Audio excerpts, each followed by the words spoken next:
গত 17 বছর অন্তত 2013 পরে এই 2025 পর্যন্ত অন্তত 2024-এর জুন পর্যন্ত যেই স্বৈরাচারের দোসররা আওয়ামী স্বৈরাচারকে পুনর্বাসিত করার এখন পরিকল্পনা করতেছে, এই 17 বছরের স্বৈরাচারদেরকে যারা এখন পুনর্বাসনের পরিকল্পনা করছে তাদেরকে আমরা রাজপথে দেখতে চাই না,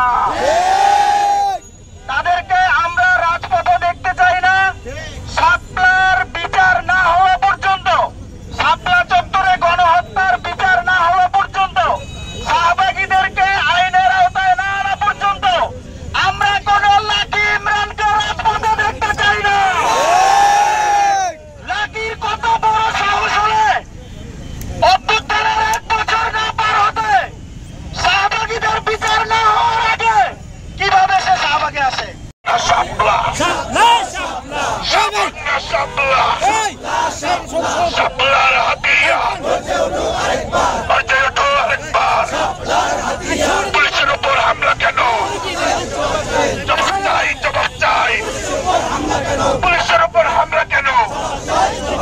এই আবু সাইদ মুক্ত, শেষ হয়নি যুদ্ধ, এই স্বৈরাচারের প্রেতাত্মা ভারতে চলে যা, স্বৈরাচারের প্রেতাত্মা শাহবাগের বিরুদ্ধে অ্যাকশন টু অ্যাকশন, শাপলার অ্যাকশন, জুলাইয়ের অ্যাকশন, অ্যাকশন টু অ্যাকশন, লতে লাকি, তুই হাসিনা, তুই হাসিনা, শাহবাগের রাস্তানা ভেঙে দাও, ঘুরিয়ে দাও, এই বাংলায় হবে না শাহবাগীদের ঠিকানা।